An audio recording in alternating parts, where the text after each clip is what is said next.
Welcome to Rethinking Freedom, where every conversation begins with a desire to live free. This isn't just a show, it's a movement, a call to rise above limitations and reclaim the power that's already within you.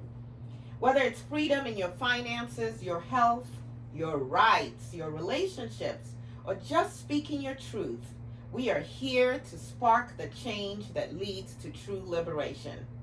Every episode of Rethinking Freedom is an invitation for you to look deeper, challenge the status quo, and take back control. It's about breaking free from what holds you back mentally, emotionally, and in every other way. With every story, every beat, and every conversation, we will inspire you to think differently. You'll hear from experts, change makers, and everyday people who've dared to push boundaries, people who've redefined freedom in their own lives. This is your call to rethink freedom.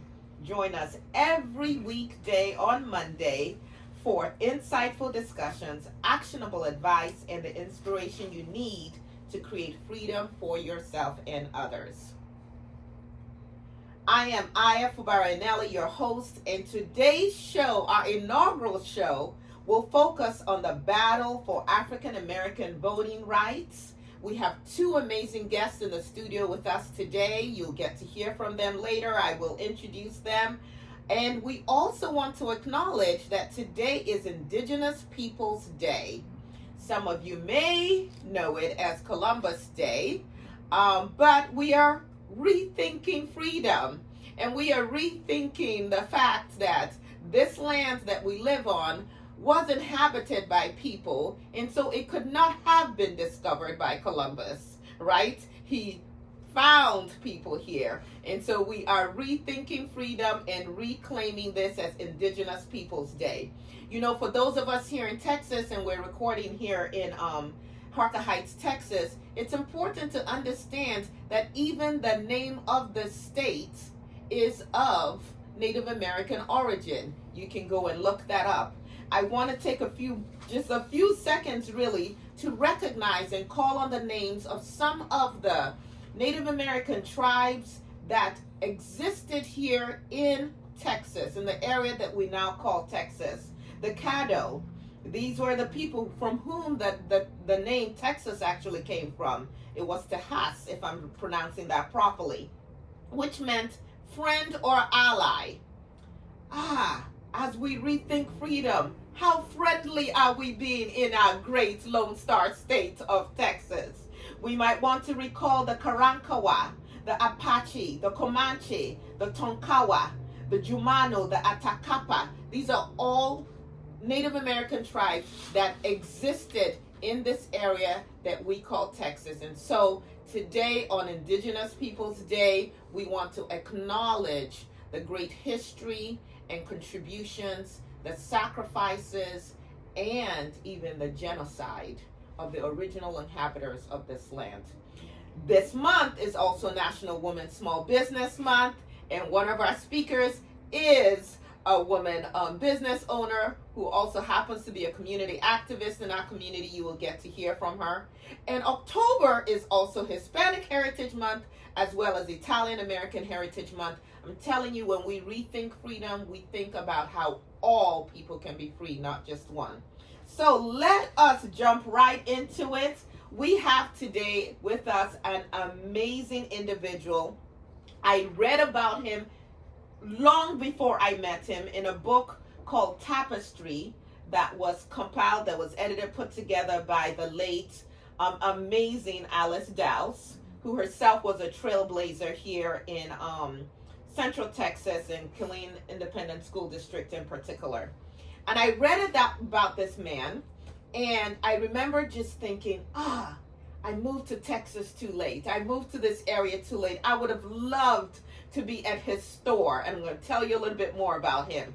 And lo and behold, one day at an event, in walked this man, and I knew who he was. And when I was finally introduced to him, like, it is such a pleasure to meet you, sir. You will feel the same way. It is my honor to introduce Babatunde of Under One Roof Bookstore and Culture Shop. He is a legend. He is an icon. He's a freedom fighter. He was born in New York City in 1948 to the parents of Omega Jones, a Methodist minister, and Janie L. Bell. From the age of 3 to 10, he lived in Bayboro, Pamlico County, North Carolina. He can tell, listen, let me not get into this. Okay.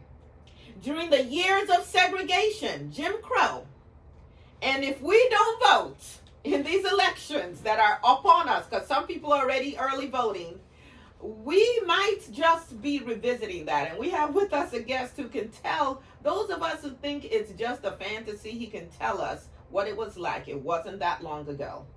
But he lived during the years of segregation with he lived with his mother and 5 brothers.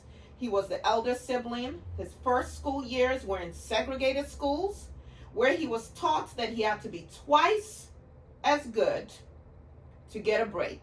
Twice as good as who? We know. And he never forgot that. At the age of 10, his mother and brothers moved back to New York City with his birth father, which was his first time really meeting and getting to know his father. After graduation from high school, he was drafted into the Army in 1968. In 1971, he married his lovely wife, who is now an ancestor, may she rest in peace, Johnny May, and they produced one beautiful daughter, who is now Dr. Katisha Jones. She learned well from her father, gotta be twice as good at everything, whom he affectionately calls Dr. Daughter, and a brilliant grandson that's attending Morehouse College in Atlanta, Georgia. In 1993, he retired from the military as a first sergeant with 24 years of active duty service. He's also a Vietnam and Desert Storm vet. Welcome to Redefining Freedom, Babatunde. Well, thank you so much. Thank you so much. I have to say this really quickly, and I don't want to take up too much of our time because you have a lot of wisdom to share with us. For all of our listeners, from now to eternity, this show, this podcast would not be happening but for this man that you're about to hear from, because this was not on my play card. I was not thinking about it. I had many other things I was working on. But when an elder who has walked the way you have walked in life, the way you've imparted to people, the way you've taught, the way you've been consistently about freedom and what our role should be, when they call and say, I really think you should do this, it's been my experience that you should answer. So thank you for your belief in me, and thank you for this opportunity, and thank you for being our very first guest on this show. You're quite welcome. So let's get right into it. We have an election coming up, and even if we didn't, these are topics that we should be talking about. Things that are no longer taught in schools, if they ever were. Mm-hmm. What would you like to share with our listeners regarding this particular election, but having an understanding of the history of voting with African Americans in the United States of America? Yes. First and foremost, I want to thank Ron Grace and his staff for giving me the opportunity to speak and share my thoughts. I also want to thank you for hosting this morning's show. Because of personal issues, I asked you to do the show, and I truly picked the right one. Thank you. Thank you. Yes. So what I want to discuss today, when I first got back to Killeen, I had things that I wanted to do. And one of the most important things I wanted to do was focus on the vote and getting the elderly to the voting booth.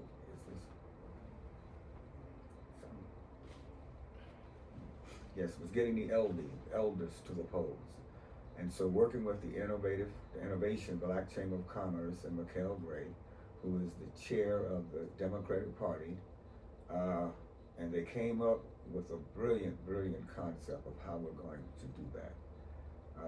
There's a company out of Dallas, I don't particularly know the name, they do, but they're going to provide us with close to 120 vehicles, limousines actually, if I'm not mistaken, and they are going to come to Killeen with drivers, and they're going to be taking the elderly to the polls.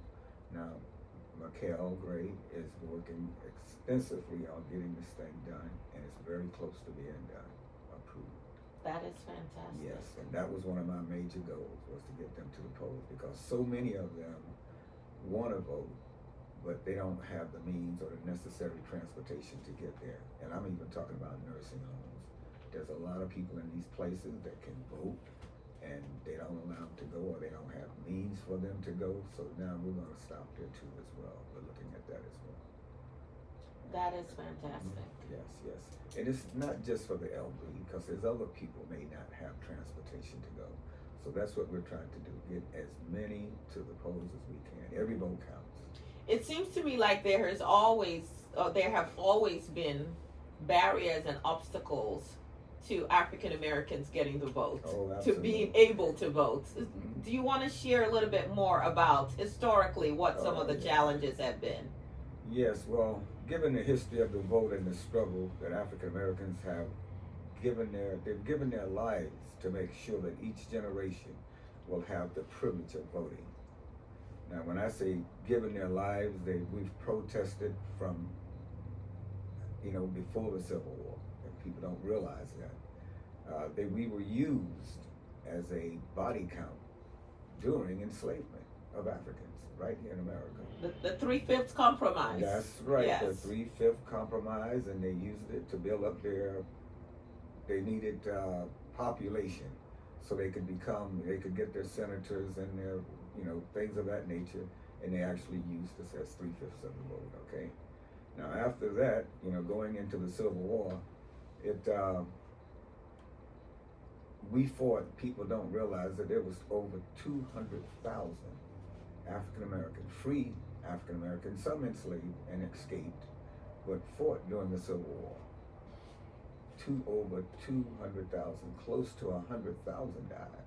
So you're saying that we fought for our Yes. freedom? We just didn't sit down and it was given to us? No. Wow, I think that would be news to some people. No. I thought Abraham Lincoln just signed the sheet of paper. Other people thought we didn't do anything. No, that's not the case. No, that's not the case. All right. I mean, there were Medal of Honors given out as well during that time.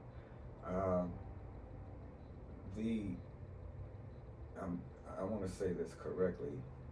During that time, when you say we fought, we didn't just fight.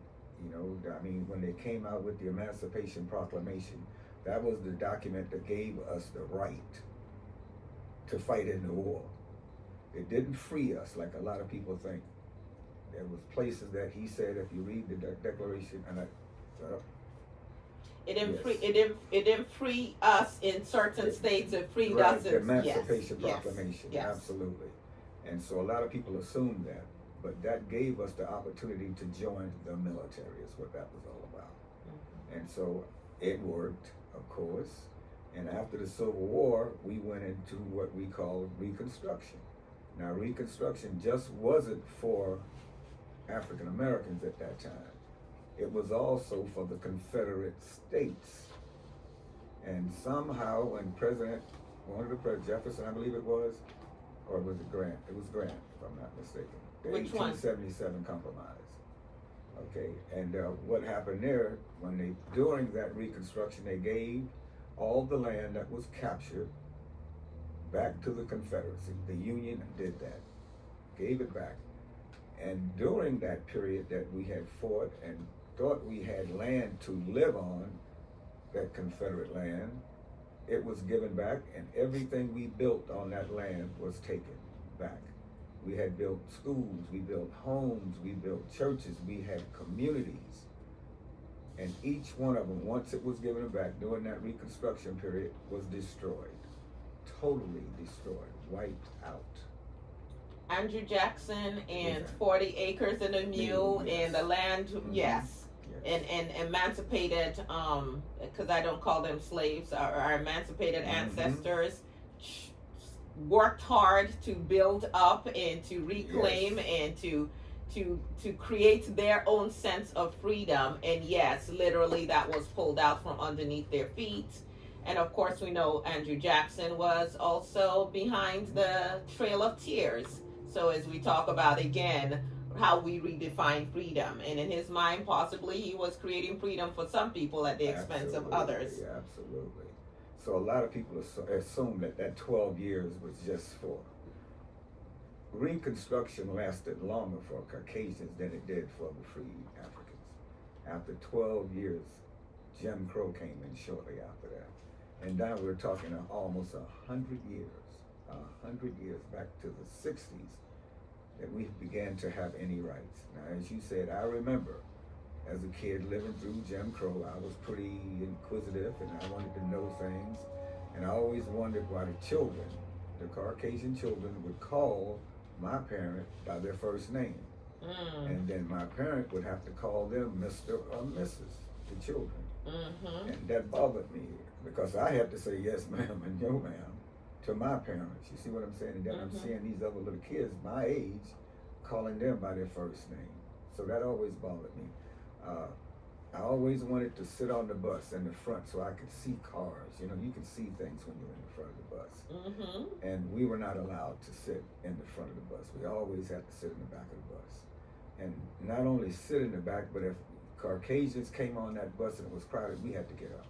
We would have to stand up and they would sit in the back of the bus as long as they had a seat. The theaters, you know, I remember that how we had to go around to the back of the theater, go upstairs into some balcony, and that's where we would be able to watch a movie. That was segregated as well. The Five and Dime, a lot of people have heard of Five and Dime store. We could not go inside and eat at the counter for food. And I always say we had walk-in instead of drive-in during those days because we had to go back to the back of the building and they would serve us out of the window. And so things like this I remember, and especially the school system. It was segregated, but it was possibly the best place we could have been at that time because we had African American teachers that cared about us and our learning.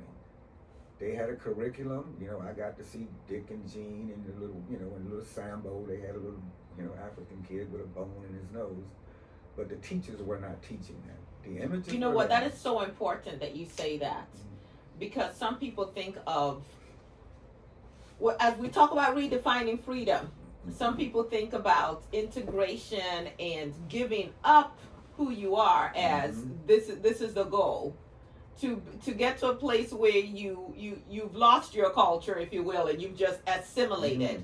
But you are actually saying that our struggle for freedom wasn't about giving up who we were. We wanted access to better resources, and that in those segregated schools that were so poorly funded, there was actually a better quality of education because you had teachers who really cared about the students. That's correct. Teachers and that looked like us. Okay.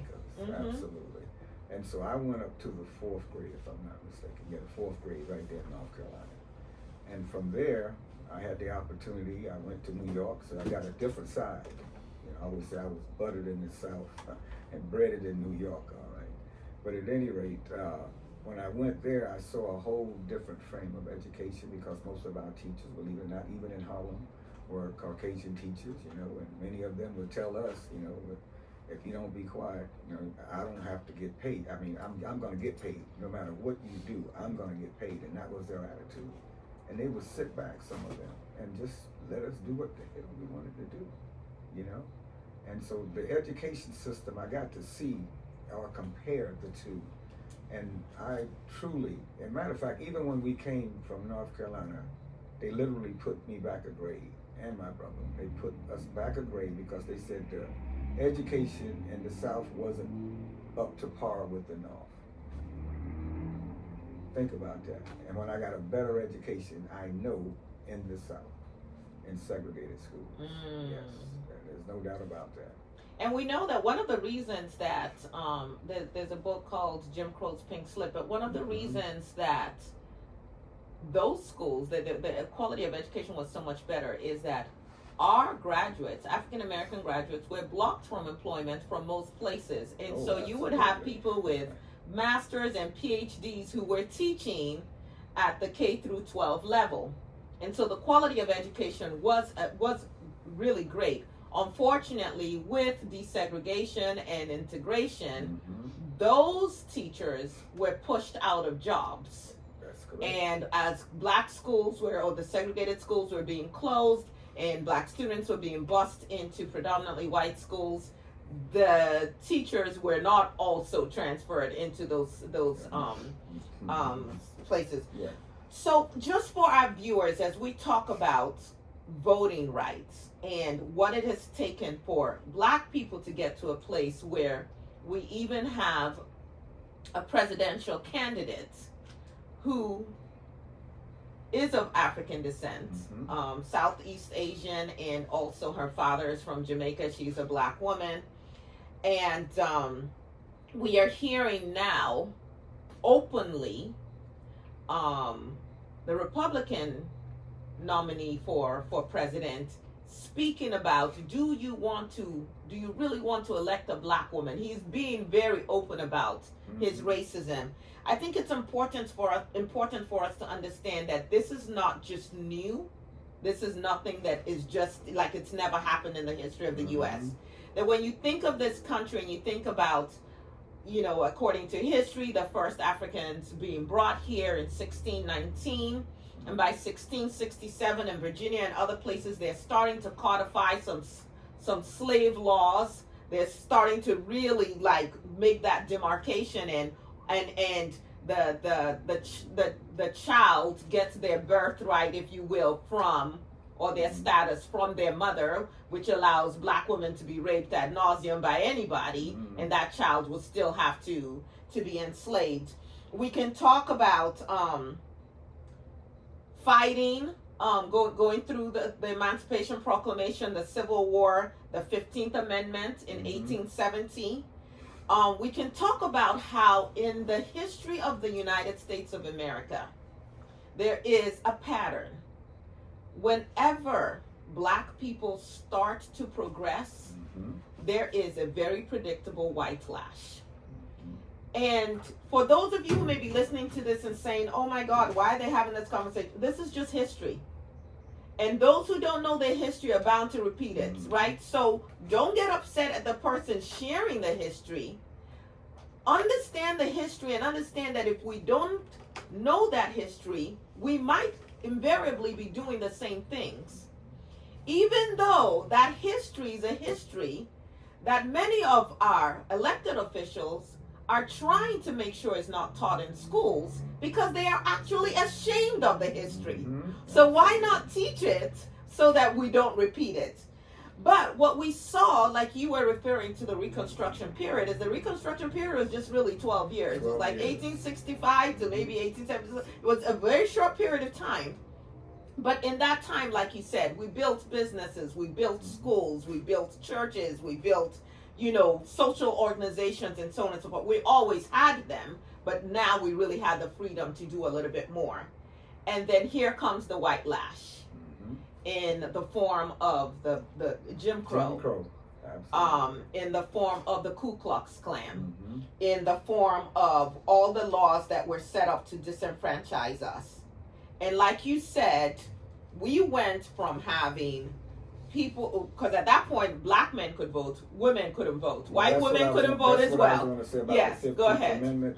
Many people don't realize what you just said, that it was only for men, to include Black men in 15. Black women, white women have to fight. I think it went another 30 years almost before they got the right to vote. 1920, yes. Okay, about right, to get the right to vote. And so that's the thing that I tried to bring out. Again, there's another thing I would like to say about the Democratic Party versus the Republican Party during that time. Unfortunately, a lot of people have assumed that it was Democrats who started the Klan and the Jim Crow. It was Democrats with a Southern psychology, a Confederacy. The Dixiecrats. Well, it was even before the Dixiecrats. Okay, that's when they took it over. But a lot of people mistake that. So they blame Democrats of today for what conservative Democrats did at that time. They assume even the party today, the Republican Party, claims that they're the party of Lincoln. I hear it all the time. They're not the party of Lincoln. Lincoln was a liberal. To some extent. Well, of course. Of course. You follow what I'm saying? Yes, sir. But he was somewhat of a liberal. And just the fact that he so-called freed the slaves. I don't say he freed us, he released us. because I don't know what this freedom is yet that we're supposed to be having. Well, the union needed us. Yes. Well, that's a fact. But I was going to make a statement. When I went to Ghana in 2018, that's the first time I've experienced real freedom in my 75 years. I'm going to come back to you on that because I'm going to ask each of you a question towards the end of the show. Okay. So hold on to that thought of experiencing real freedom. Yes. Just for our listeners as well, it's important to know, and these are just entry points for you to go and do further research. And we have a lot of abilities now to research easily. But understanding that in the history of the United States of America, we have had 11 African American senators, period, at the federal level. And that we initially had, a few that were like Robert Smalls, who were elected during Reconstruction. But after that, we had almost 86 years where no African American was elected to the Senate. And the question is why, and how do we see those things playing out again? And so when people are deciding, should I vote or shouldn't I vote? Understanding the importance of our voice, the importance of our votes in a democracy, in what we call a democracy in the United States of America. When you understand that the elected officials make the laws that affect every aspect of your life, that is what African Americans, our ancestors, were fighting for. The ability to have the right, the power to dictate what their lives would look like, to have a say. And for us at this point to be talking about, well, I don't think I should vote. With all the blood that was shed, we can talk about Selma. We can talk about Bloody Sunday. And this information is out there if we choose to listen. Of course, in Texas, some of our elected officials, including people like Brad Buckley, have voted for us not to be able to teach this in school. And he's on the ballot again. So people pay attention and get him out. But it wasn't until the Voting Rights Act of 1965, which prohibited racial discrimination in voting and provided federal oversight in states with a history of voter suppression, that black men and women who had gotten the right to vote in 1920 could actually exercise their votes. In Texas in particular, we had everything from white-only primaries to poll taxes. And so you just couldn't go and register to vote. There were all these other barriers that were put in place. And today we're seeing different kind of barriers. And also, I always think about the ancestors and how they struggled, how they, gave their lives. It was always for the generations that were coming. It wasn't so much for them. And I say even today, when people ask me who am I voting for, I said I'm voting for the future of our children. That's what our ancestors did. And that's what that vote should mean now, truly. Because do we want our children to live like we've had to live in the past? Because it could very well happen. So now that vote is so important.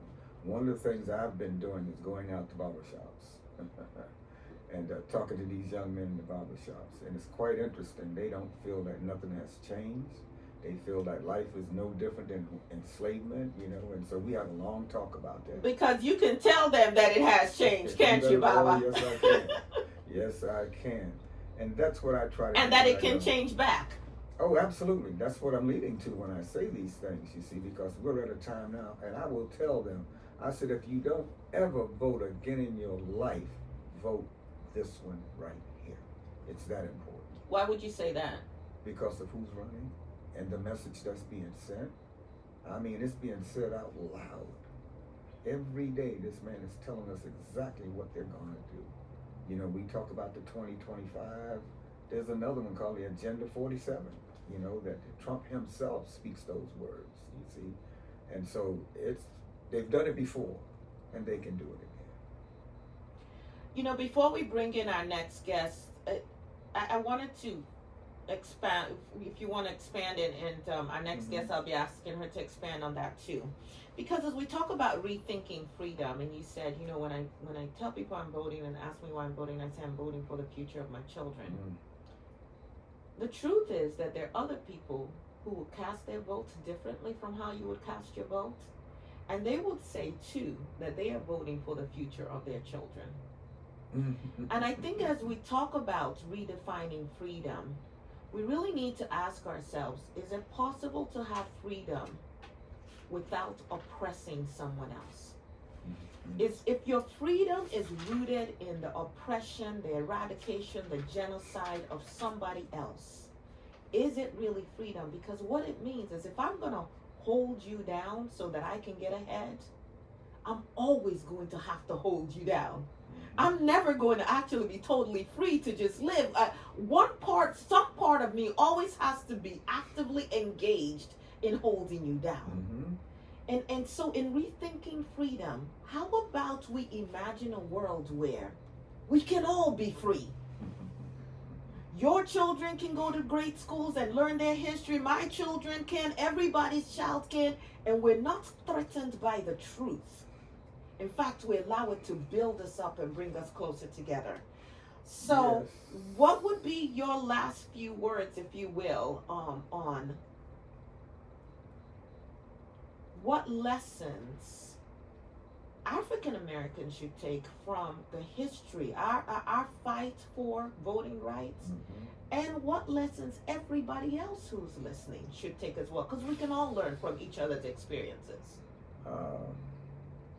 We've been here over 400 years we've gone through this, and not very much has changed for us. Every time we see what's happening right now, it's not about the migrants, it's not about the immigrants, it's about us, African Americans in this country. My father used to just tell me, because I was the oldest child, he would say that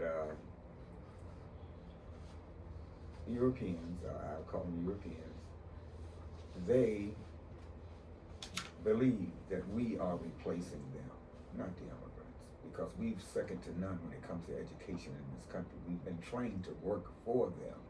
We've been educated to work for them.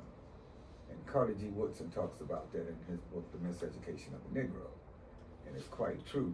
So here we are working for them. They teach us their education. Now when we begin to get the jobs and get at their level in many areas, they have a problem that we're taking their jobs, and that's what that black job thing was he talked about, And but yeah, so we've always faced that. I mean, I don't care what generation it is, and it's going to continue. Right now, if they get in office, it's us. I will always say that. It's us. What I was going to say about my father, he says that they don't just hate us, they despise us. There's a difference. I can remember being in New York, I hated spiders, for instance, okay? But I despised a roach. I would run a roach And New down. York roaches are legendary.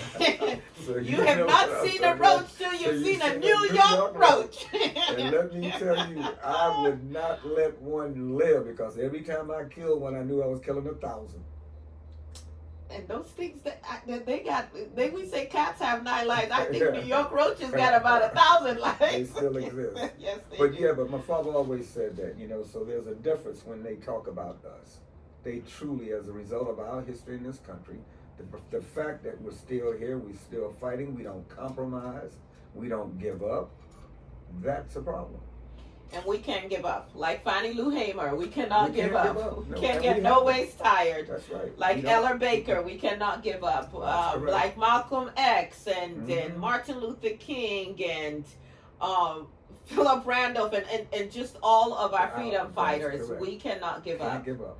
Because whatever rights we currently enjoy today really came as a result of a stroke of a pen, agitation, voting. And if we don't vote and get people in office and keep pressure on the people in office to do right by all of us, little stroke of the pen can take us back to where we don't want to be. You see what they did with Voter Rights Act. Yes, and we can talk about Shelby County v. Holder, where they started to gut the Voter Rights Act, which is why states in the South, in particular, are now putting in place all of these voter suppression laws, purging millions of people from the rolls. In Bell County, over 45,000 people purged from the rolls. We're a democracy. Why do we not want to encourage people to vote? Why are we putting roadblocks? So at this time, Let to me our say one listeners, thing, just oh, real okay, quick. yes, Let sir. me say one thing. Yes, sir. You know, Republicans, I always say, they can't win without cheating. Mm. Democrats can't win without overwhelmingly voting. When you deal with 100% of Caucasians, 57% are Republicans. The other 43% are Democrats. Okay. Without our vote, they can't win. That's why our vote is being suppressed by the other side, the conservatives. Because they understand the math. They understand the Yes. math. So does the Democrats. They understand it Yeah. as well. That's Yeah. why it's so important that we vote. Yes. Because they can't win without our vote. And so for our viewers, our listeners, if you would like to call in with any questions, the number is 254-213-1588. Again, 254-213-1588. 1588. We hope we can get a couple of you in for questions for our amazing guests, because there's so much we could have covered. But, you know, this is an entry point. Go back and do your research. The bottom line is, people won't be fighting so hard for you not to vote if your vote didn't matter. Period. So at this time, I do want to introduce our second guest, an amazing young lady. I'm trying to remember how I first met her in our community, but I saw her everywhere. I think it was that bus. I think it started with that bus. And then I'm going to tell you a little bit about that bus in a second. But remember, again, you can call into 254-213-1588, and hopefully we'll take a couple of questions from you. Our next guest is Amelia Raybroker. She's a Texas artist, educator, business owner, and activist, and has spent her life in Central Texas working in education and art advocacy. I can share so much about this woman, but I want you to actually hear her and not me just read her bio. But she's a mother of 2 beautiful children and a proud firefighter wife and Navy mom. Right? She graduated right here from Baylor University with a degree in elementary education and a specialization in art education. She has done so much in our community. She has won different awards. For one of them is the Killing Daily Herald Excellence in Teaching Award. Has created several tile murals with her students' artwork as legacy pieces. She went from creating state-of-the-art, amazing, innovative programs in Killeen ISD, and then stepped out to create Tap Tap Art School and the first traveling art bus. And that's how I first saw her, was this beautiful, bright-colored bus. And I would see children coming out of that bus just aglow, just so excited. I'm like, what is she doing? During the development of her business, Amelia had been inspired by the Haitian tap-tap buses that she had taught her students about over the years. She wanted to spread the same joy of having a vibrant bus driving around the community, and the tap-tap art bus was born. She's a woman who takes action, no question about it. She has donated 2 art pieces to the city of Harker Heights. The mural at Carl Levin Park was painted by her and her staff, and a statue for the Harker Heights Fire Department. Amelia received the Harker Heights Shining Star in honor of her community work. She was president of our local theater, Viva Les Arts, and served on the Union Grove CBDM committee for many years, and she's currently the secretary of the Intelligent and Talented Girls Board of Directors. She has a working pottery studio. Her business has branched into arts therapy, which is so important, through Cedar Crest Hospital, and her personal and work goals have shifted into her artwork, home design, and political activism. She designs homes. She had her one-woman incredible art show in 2024, a truly magical night. It's an art collective that followed her deconstruction journey, listen up, into race, sexuality, and gender. Along with the focus of the arts, Amelia is also focused on her political activism to fight for democracy and equal rights and creating brave spaces for those in need of those spaces. Woo! I need to drink some water. Welcome to Redefining Freedom, Amelia Raybroker. She's redefining freedom. She literally is doing it. Wow, okay. I need some water after reading all of that. How did you get into this work? Well, I just, as an artist, I've always been an artist. I've been a longtime Democrat here in Texas. And I do, first of all, I appreciate you for redefining what it means to be a Texan. I've been a proud Texan, but here lately, not so much. Always proud. We're just going to make it better. Yes. But you changed a key thing for me. It used to be the friendly state, and I had to start questioning that over the past several years, because who are we really friendly to? Oh. But you redefined it today as an ally, because the word meant, and the native word meant ally, and I loved that redefining of what that means to be a Texan, because at the end of the day, we're all affected by the things around race, gender, sexual orientation, because all of those things are under fire right now and under attack, and it's important that we look at those things. And while I myself am not affected by that, well, I am. Oh, yes, you are. Yes, I am. Yes, I am. But what I mean is, by it being an ally, I think it's incredibly important to be a strong ally, even if it is not something that is personal to you, because we can all relate to injustice across the board and what we want for our children, just like you said. And we are the United States of America. We come in all races, and it should all be celebrated, and we should all grow together from that. And so one of the things that I think really hard about, because I have had the privilege to be included in communities that are not mine, and speak with communities that are not mine, and stand with communities that are not mine, and I don't take that lightly. And so to be an ally, I think it's incredibly important to be informed. And, and today, being an ally, getting this history and this information so that I can be informed. And what's, for me, difficult in this moment is we are being hit on so many fronts. And I am talking to people constantly about disinformation and misinformation and teaching history and civics and how it's all connected, and the anti-Blackness in America. And me, myself, I'm having to deconstruct and learn in so many different communities and so many different aspects. And it does get a little overwhelming, because you've got to be able to combat these things with facts, although that's becoming increasingly difficult because people are not believing facts. And like you said, they're getting angry at people for telling the truth.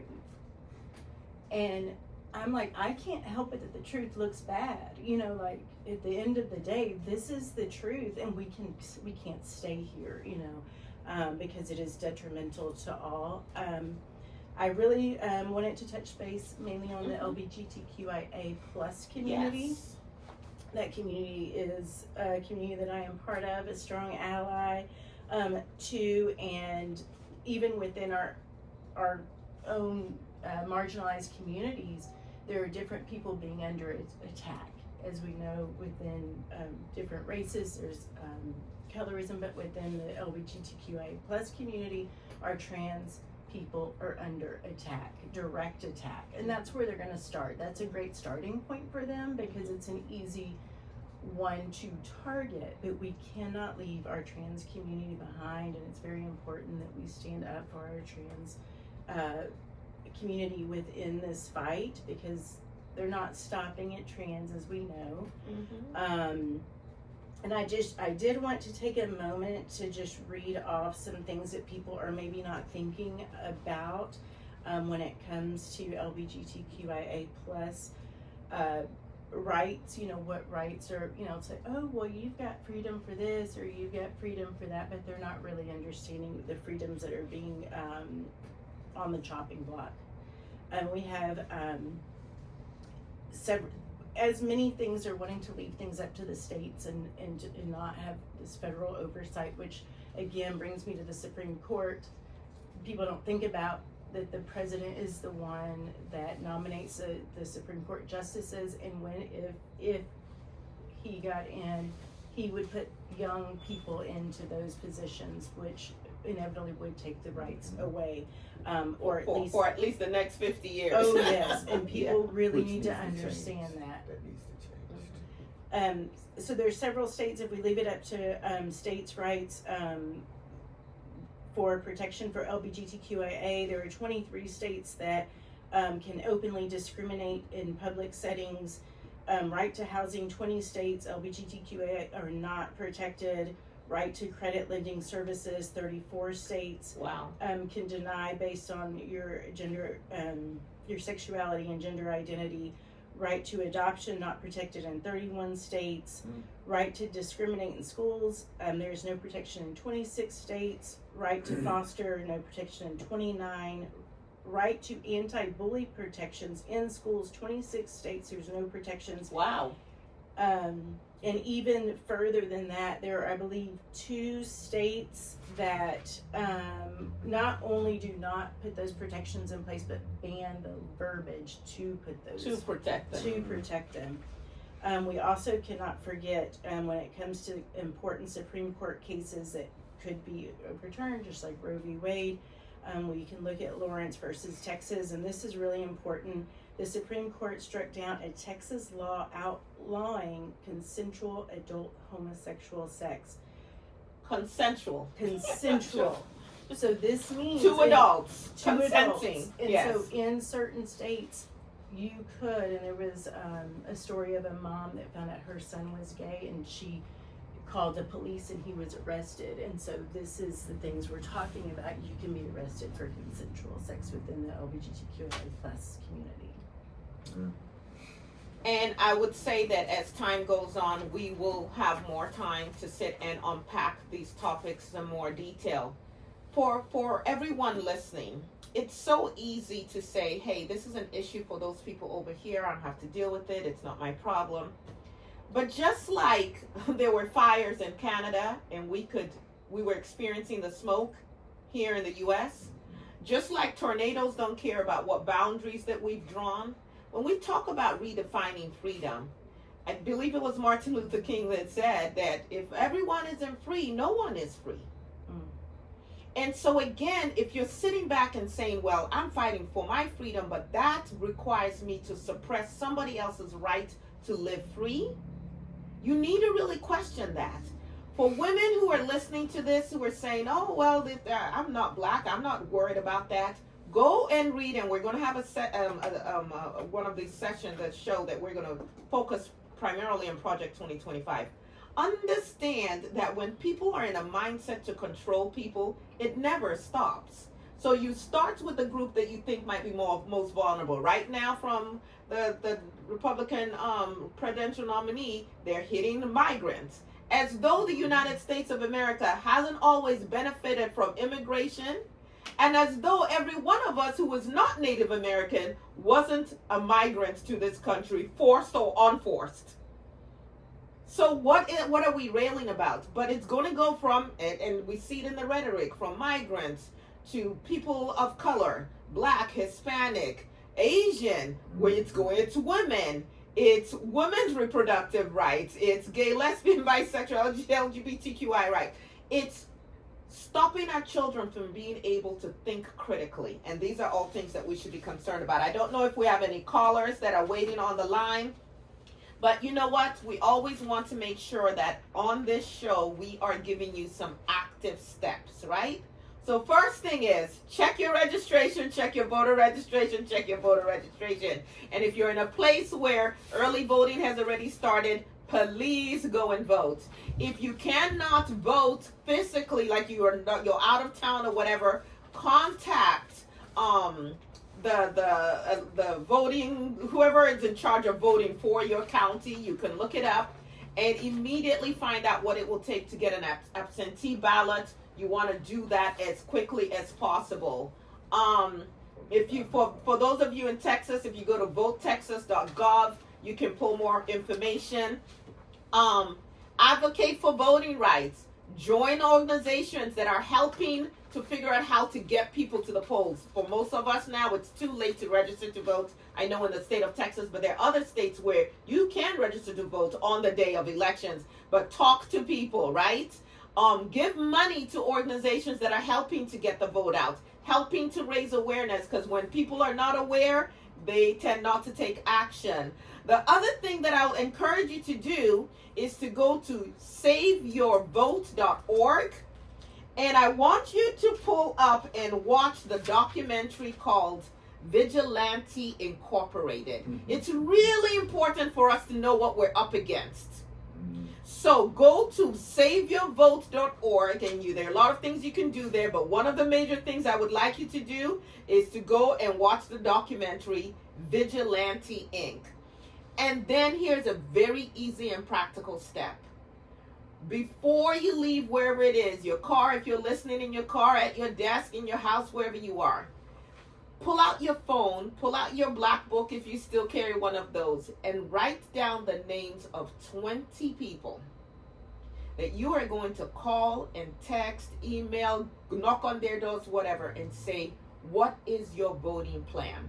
If each of us gets 20 other people to the voting booth, if each of us helps to educate people on the truth, not propaganda, not lies, that all of us deserve freedom, we might just see what we really truly need in this country, which is leaders who are upright, who have integrity, who speak the truth, who care about humanity, who care about our common humanity.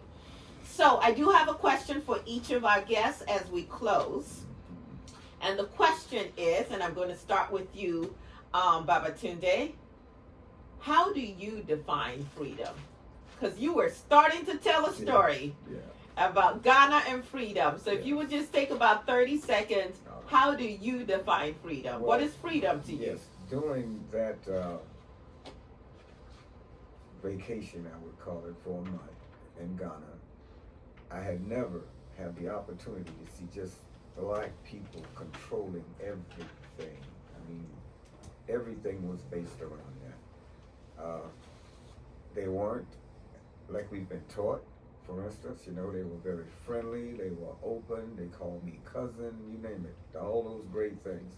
But what I saw that really impressed me was I was there during the Independence Day, the week, and it was really interesting because the fire department, everything was just black, everything. And I said, this is what freedom feels like, because I've never felt that freedom here in all my years. I really haven't. And that's what I meant when I said that the first time I'd ever felt free in my life was when I visited the continent of Africa.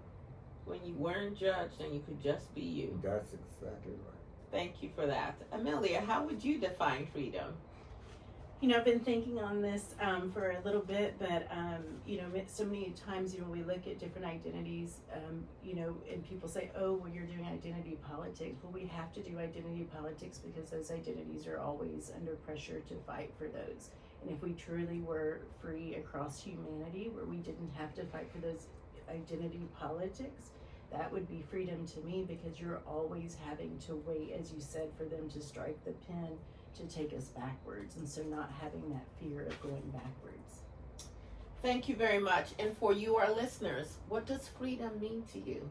And let's see, as we continue to go and engage with others, how that evolves, how that changes, how we solidify that.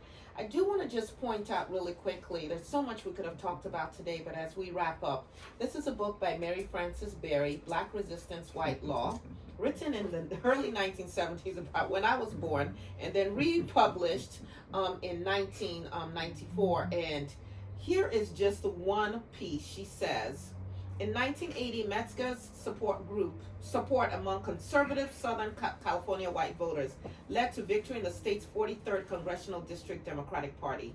His program of white rights included promises to end affirmative action. Today we call it DEI, anti-wokeism, anti-CRT. Foreign immigration, have you heard that before? And school desegregation, school vouchers. Really important that we're paying attention to how these things keep coming up and why, in the words of Ida B. Wells, I believe she says, the price of freedom is eternal vigilance. Let me share this with you as we wrap up. I want to thank Babatunde and Amelia for joining us today, and to you, our listeners, for tuning in.